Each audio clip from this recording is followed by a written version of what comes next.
Welcome one and all. I thought I'd do an uncut video showing another prototype that I'm working on, just so you guys know that I'm not doing nothing. This is Astrotrain. It's going to be hard for you to tell. It's very different from other Astrotrains.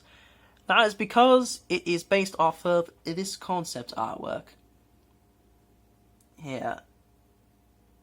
I couldn't find this concept artwork anywhere but in this one video from Trans Theories on Astrotrain from Dark of the Moon. I couldn't find this concept artwork anywhere except on that, so that's what I've been using to go off of. So I created this guy.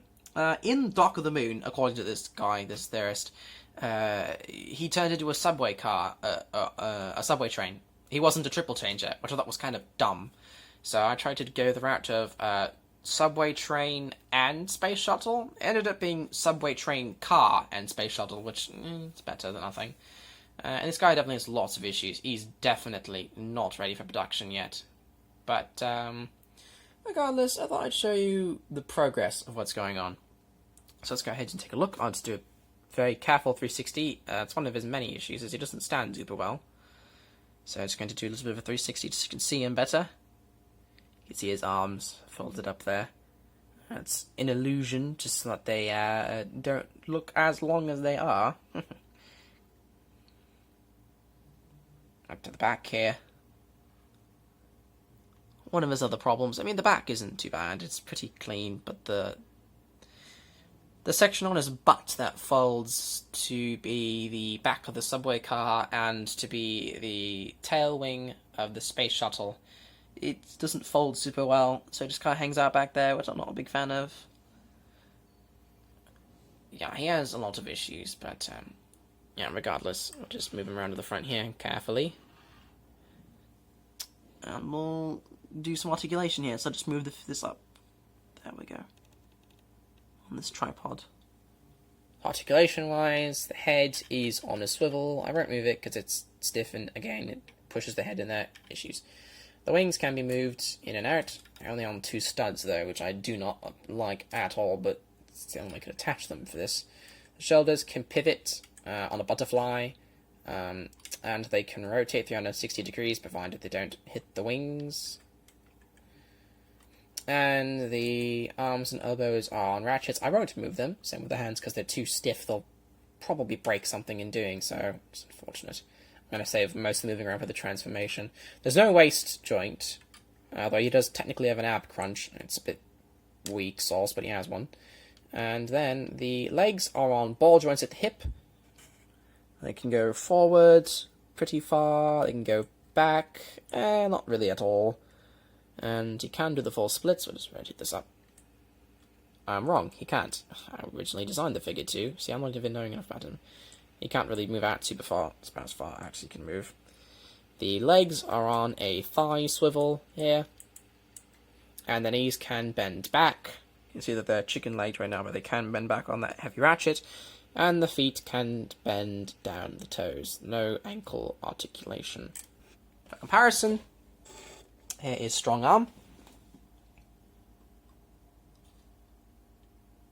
So you can see how she scales with them.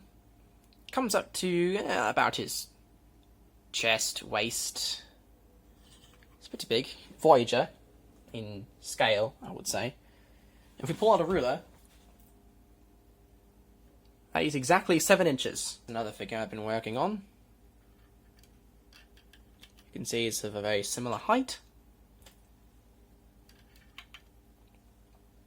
Here he is with Demolisher. Small boy. Comes up to about his thigh swivel there. Right, so let's get down to transformation. So I'm going to go into subway car first, because transitioning between subway car and the space shuttle is really simple. That was the plan. Was that it was pretty simple to transition between the two. But transforming back into subway sorry, not subway car, into space shuttle is more fiddly and not as sturdy. The subway car is the better of the 2 modes personally, but the subway car works.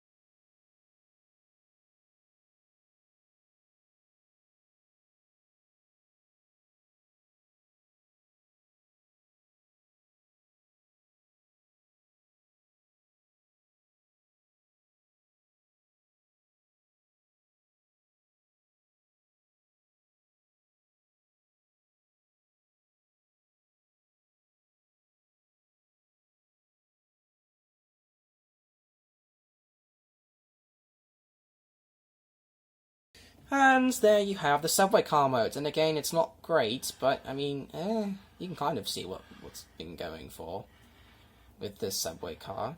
The back definitely needs some work. It definitely looks more like a ship of some kind than a subway car.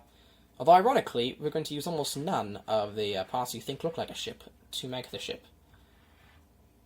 So, for the original comparison, bring in Demolisher, you remember how tall he was. Now you can see that Demolisher is only a tiny bit taller than the subway car. Of course, he's quite a bit smaller. And you can see Strong Arm hanging out back there. If we bring her back in, you can see now just how much shorter. Comparing a crappy figure with a much better one. This one's actually going to be put on the store because it's way better. She's gone through 4 revisions now. She's definitely in the best spot. I really like her. She's not perfect. None of my figures are perfect, but she's very sturdy and fun to play with, has a good enough amount of articulation, a fun transformation that's not painful to do, holds together very well, stands pretty well too. But I can see just how much smaller the figure appears to get. It doesn't really get all that much smaller. I mean, if we stand it up, it's still pretty tall. Not a lot of mass shifting. Typically, a lot of my figures mass shift, but this one didn't mass shift. But anyways, so to get into spatial mode, it keeps moving. What we're going to do here is we're going to start by taking the entire figure and flipping it upside down. Like this. Then what we're going to do is we're going to take the part that has the core, and just like this, and we're going to fold it all the way to the front. And we're going to keep it there full right now because it needs to be in position for this next part. So we're going to form the space shuttle canopy. So first, I'm going to fold these out to become guns. Excuses. Then what we're going to do here is we're going to fold this part. I think is actually pretty clever. I'm going to fold this up, fold this forward, and fold it down on the first hinge at the very bottom, and then fold this back. And then when we fold this down, it's just supposed to sort of like fill in the rest of this section. Then we fold this in, and that creates a brand new canopy where there was previously a flat brick. This part I actually do like. I might not keep it, but I like it. Then we're going to fold these wings out and fold the feet out to the side, but we can't actually do that yet because we have to flip out the tail fin.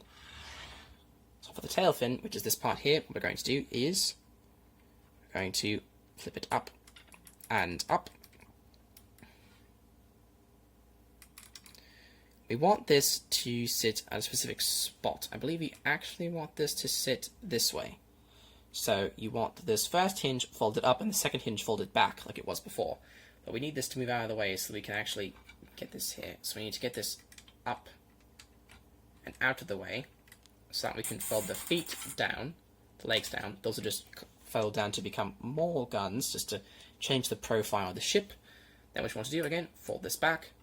Take each of these sections. This part's actually pretty clever too, I think. And then these will fold up. It's not a very big back wing, but it is a back wing to become the rear wing. And then the last thing I like to do is to fold this out. Just get that head pushed up in there so it's not visible. Just change the profile of the front. And that is the space shuttle mode. So yeah, you can see the weaker of the two modes, although I suppose it's not terrible. I mean, if you want to, you can also fold these out. I don't know why you would, but you can. If I didn't have these, which I honestly have to for subway mode, if I just remove these, it becomes better. Not great, but better. I mean, it has potential. But yeah, there's a lot of work that needs to go into this figure before I'll ever consider putting it on the store. Not to mention that it's more of a fan character, so I might not put it on there anyways, but we'll see. But yeah, so you can see all the issues that the figure has. Quite glaring problems, if I do say so myself.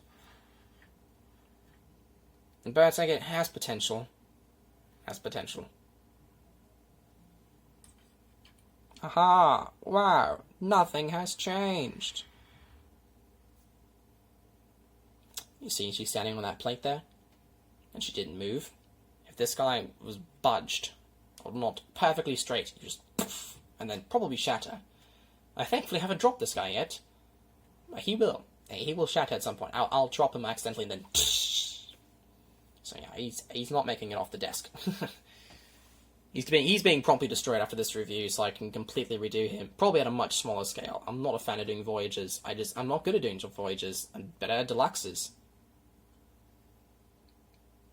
Probably because that's some of the only Transformers I've had at Deluxes. Before I close the video, I'll go and transform them back so you can see what it feels like.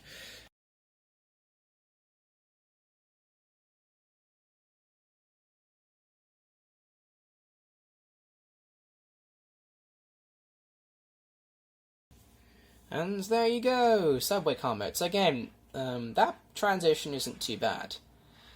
It's the transition from either of those two into robot mode that makes me cry. But yeah, I mean, if I was going for a spaceship only mode, it could change a lot of things. If I was like, if it was like this, but that. If I'm going for, if I was going for just something kind of like this, obviously more polished, then yeah, there'd be a lot of things I could change here. But it's a triple change here, which always brings about fun problems. That'll be definitely something I want to tackle. I haven't done triple changes in a while. Here's my most recent triple changer. Besides this guy, Dropkick from the Bumblebee movie. And he turned out a lot better. He's got some of the same problems as he does, but he pulls off the two modes way more successfully, and the robot mode looks a lot better, and it stands better. That still has way too many issues to even be considered putting into production, but it's a lot better. He likes to lean back. He doesn't fall, and likes to lean back. It's funny. But yeah, that figure turned out way better. And it's at a weird spot in terms of its scale. Like a deluxe size. She's a bit tall for a deluxe. She's like 5.5. She's about a deluxe. At the head, they're about the same. But she uses like 120 pieces, and this guy uses like 300 or 400 pieces. So yeah, there's a lot more engineering involved. But for my first like normal triple changer, it's definitely going to be a lot better than that. Dropkick is not going to be the act to follow for that. But anyways, that is Dark of the Moon concept model Astrotrain. I do hope you've enjoyed this video, and I hope that you'll stick around for when I get my act together and get something more professional out. But in the meantime, I hope to just give you guys a bit more of a casual look as to what's going on. But regardless, until next time, goodbye.